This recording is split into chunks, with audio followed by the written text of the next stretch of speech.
February 25th, 1995, Palm Desert, California. Frank Sinatra, the voice, walked on stage at 79 years old to sing songs he'd performed for over 60 years. But that night, something was different. He forgot the lyrics. He stopped mid-song.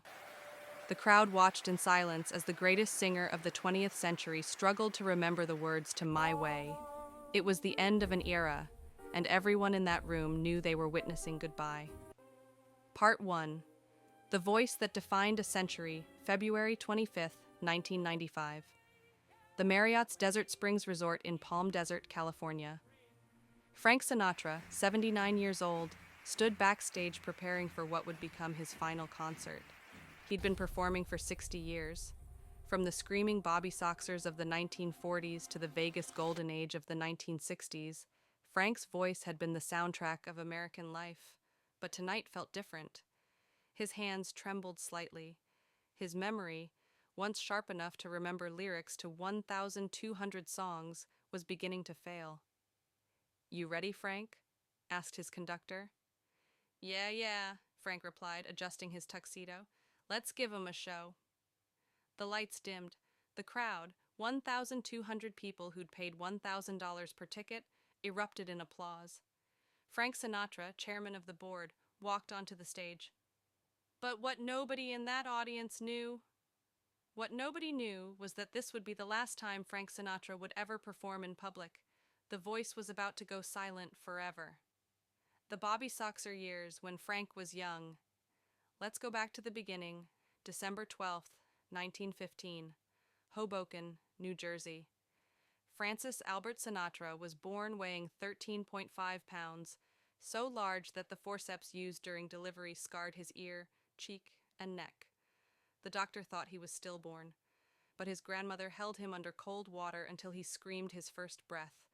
That voice, that scream, would change music history. Young Frank grew up poor in Depression-era New Jersey. His father was a boxer turned tavern owner. His mother, Dolly, was a tough Italian-American woman who ran a midwife business, and some say a speakeasy during Prohibition. Frank wanted out of poverty, out of Hoboken, out of obscurity. His ticket, that voice. By 1939, at age 24, Frank had joined the Harry James Orchestra. By 1940, he'd moved to Tommy Dorsey's band. And by 1942, Frank Sinatra went solo. December 30th, 1942. The Paramount Theater in New York City. Frank Sinatra performed for 5,000 teenage girls who screamed so loud nobody could hear him sing. They called them Bobbysoxers, teenage girls in rolled-down socks who fainted, screamed, and rushed the stage. Sinatra Mania was born. Elvis before Elvis. The Beatles before the Beatles. Frank Sinatra was the first modern teen idol. "I was making $850 a week," Frank later recalled. "And girls were throwing their underwear at me. I thought, yeah, I could get used to this." The fall and the comeback. But by 1950, everything collapsed. Frank's voice began to fail. He developed vocal cord hemorrhaging from overwork. His marriage to his first wife, Nancy, ended in scandal when he left her for actress Ava Gardner. The press turned on him. His record contract was dropped. His movie studio let him go. By 1952, Frank Sinatra, once the biggest star in America, was broke, depressed, and had lost his voice. "I was washed up at 37, Frank said years later. "My voice was gone. My career was over. I thought about ending it all. Then came the role that saved his life. In 1953, Frank begged Columbia Pictures for a role in From Here to Eternity. He offered to do it for free, just $8,000, a fraction of his former salary. The director, Fred Zinnemann, reluctantly agreed. Frank played Private Angelo Maggio, a scrappy, defiant soldier. He poured everything into that role, all his pain, his anger, his desperation. March 25th, 1954, the 26th Academy Awards, Frank Sinatra won Best Supporting Actor. Standing on stage with his Oscar, Frank broke down in tears. "This is the greatest moment of my life," he said. The comeback was complete. Frank Sinatra was back. The Rat Pack era. Vegas. Baby, the 1950s and 60s became Frank's golden age. He recorded his greatest albums, In the Wee Small Hours, Songs for Swingin' Lovers, Come Fly With Me. And then there was Vegas, the Rat Pack, Frank Sinatra, Dean Martin, Sammy Davis Jr., Joey Bishop, and Peter Lawford. They took over Las Vegas. The Sands Hotel became their kingdom. Every night was a party, drinking, smoking, beautiful women, and incredible music. They filmed Ocean's 11 during the day and performed shows at night. The audience never knew what would happen. Frank might stop mid-song to tell a joke. Dean would stumble on stage drunk. Sammy would dance up a storm. "We work hard and we play hard," Frank said. "That's the Rat Pack way." Frank even had connections to President John F. Kennedy. He campaigned for JFK in 1960. The Rat Pack performed at Kennedy's inauguration. Frank thought he had a friend in the White House, but in 1962, Kennedy cut ties with Frank due to alleged mob connections. Frank was devastated. He'd built a helipad at his Palm Springs compound just for JFK's visits. After the split, Frank took a sledgehammer and destroyed it himself. My Way. The Anthem of a Lifetime. December 30th, 1968. Frank Sinatra, 53 years old, announced his retirement. He was tired, burnt out. Rock and roll had taken over. The Rat Pack era was ending. But before he left, he recorded one final song. My Way. Written specifically for Frank, the song became his signature. And now the end is near, and so I face the final curtain.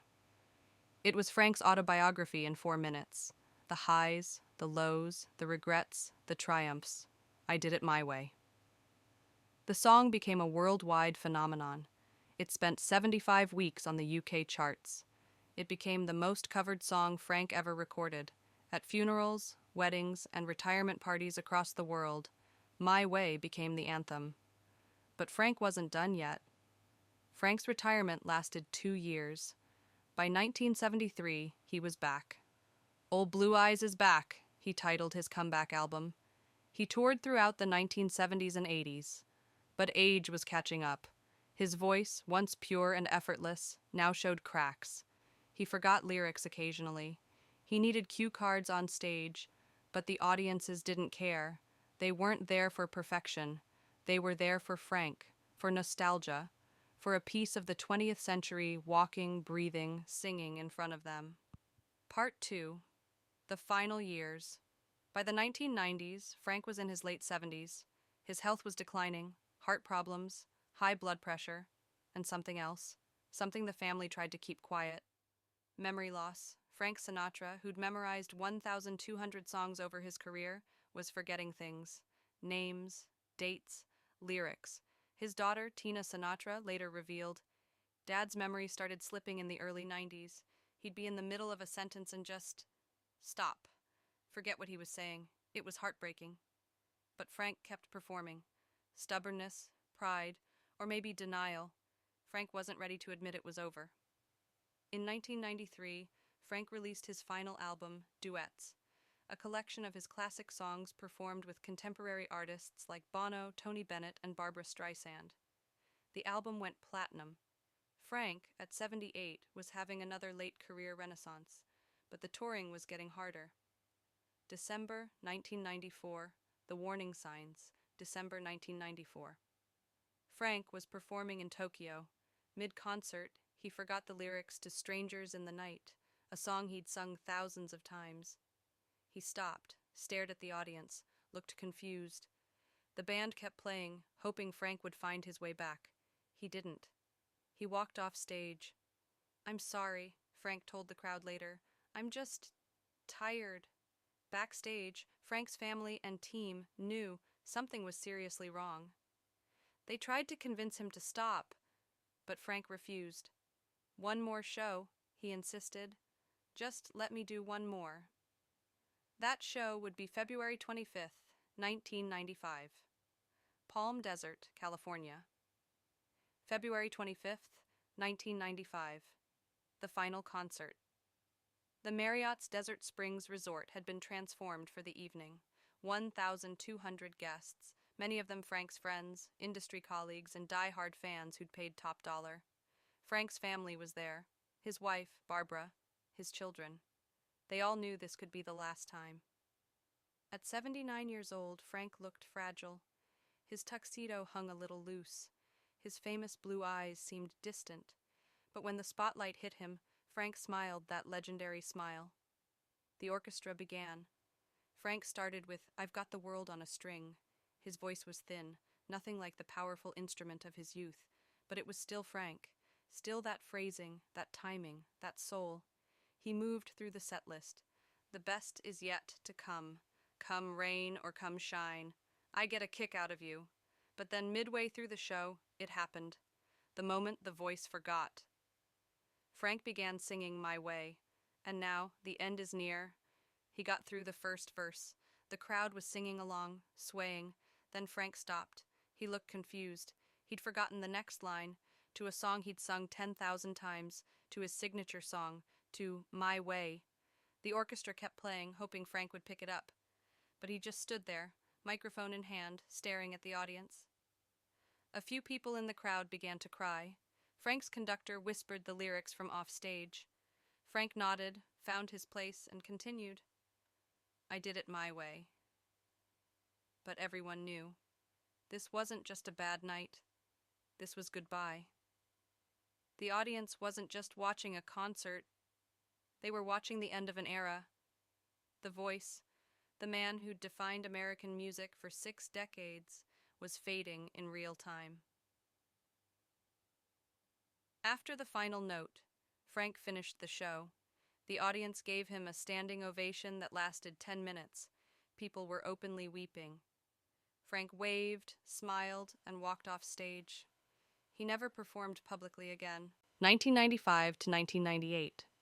The silent years after Palm Desert, Frank Sinatra retired to his Los Angeles compound in Beverly Hills. His health continued to decline. The memory problems worsened. Doctors suspected dementia, possibly Alzheimer's. Frank would sometimes forget where he was, who he was talking to. He'd ask his wife Barbara when they were leaving for a show that had happened years ago. It was like watching him disappear, Tina Sinatra later said, piece by piece, day by day.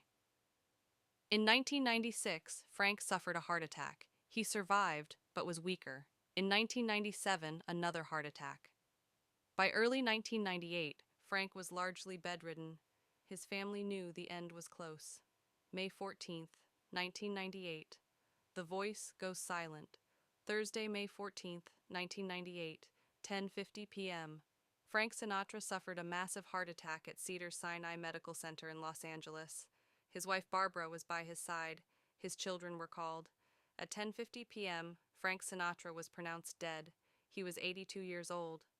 The world mourned. The news spread instantly. The Empire State Building was lit in blue, for old blue eyes. The Las Vegas Strip dimmed its lights. Radio stations across the world played Frank Sinatra music for 24 hours straight. President Bill Clinton issued a statement. Frank Sinatra was the voice of the 20th century. He sang the soundtrack of our lives. The funeral, saying goodbye to the chairman. May 20th, 1998. The Church of the Good Shepherd in Beverly Hills. Frank's funeral was small, private, only 400 people. His casket was topped with gardenias and memento, his favorite flowers. Among the attendees, Tony Bennett, Liza Minnelli, Sophia Loren, Tony Curtis, Jack Nicholson, and former First Lady Nancy Reagan. As Frank's casket was carried out, the church played Put Your Dreams Away, the song Frank used to close every show. He was buried at Desert Memorial Park in Cathedral City, California. His grave marker reads, "The best is yet to come." And in his coffin, Frank was buried with several items: a bottle of Jack Daniel's whiskey, a pack of Camel cigarettes, a Zippo lighter.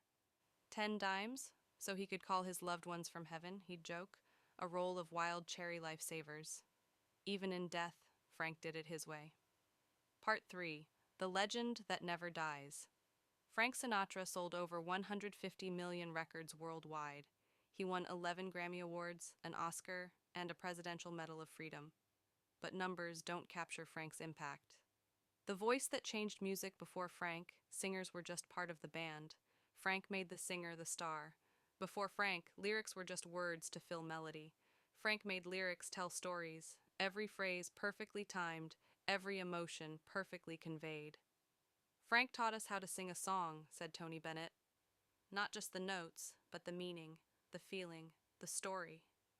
Frank's phrasing, the way he'd pause, breathe, stretch, or shorten a note, influenced every singer who came after. Bing Crosby said, Frank doesn't sing lyrics, he tells stories. From Elvis to the Beatles to Michael Bublé, every male vocalist owes something to Frank Sinatra. The Rat Pack Legacy. The Rat Pack era, Frank, Dean, Sammy, represented a specific American moment. Post-war prosperity, Vegas glamour, cocktails and cigarettes, sharp suits, and beautiful women. It was politically incorrect, unapologetically masculine, and undeniably cool. We were like outlaws, Dean Martin once said, except we wore tuxedos. When people today romanticize the 1960s, they're often thinking of the Rat Pack.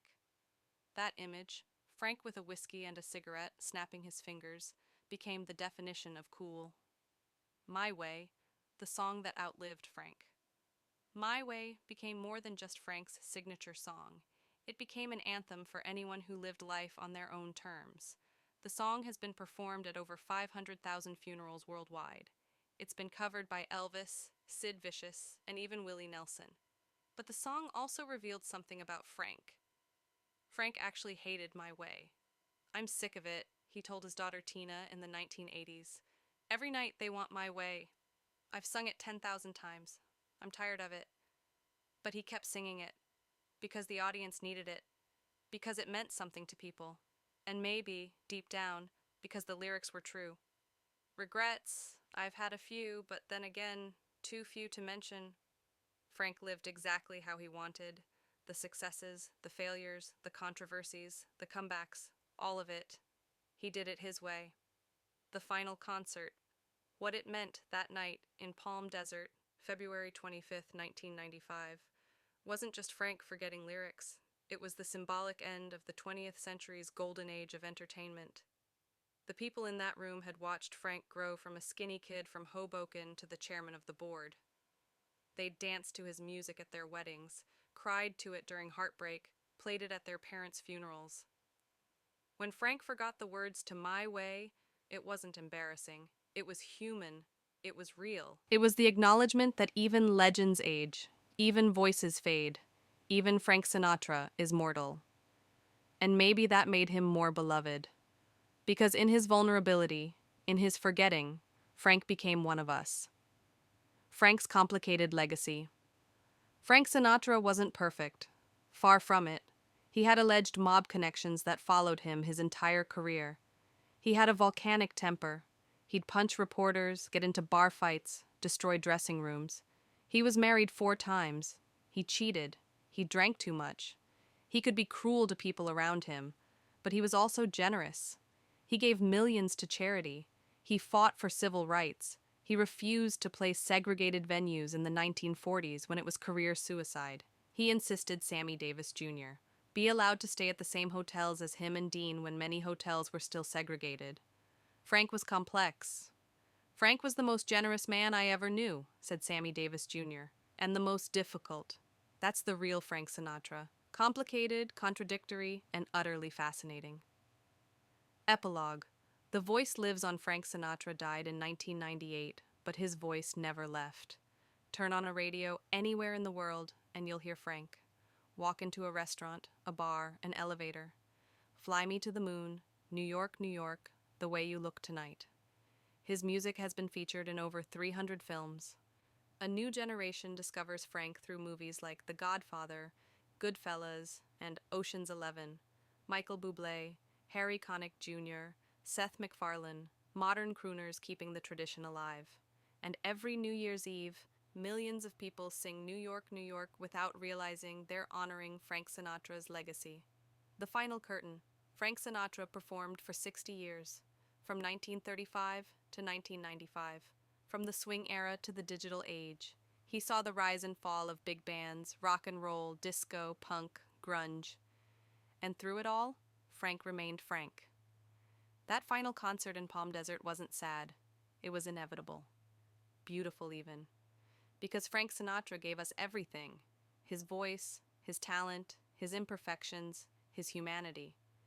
And when he walked off that stage on February 25th, 1995, he left us with 60 years of music that will never die. The best is yet to come, Frank's gravestone reads. For those of us who still listen to his music, he's right. The end. I'm gonna live till I die. Frank Sinatra. The voice went silent on May 14th, 1998. But the music plays forever,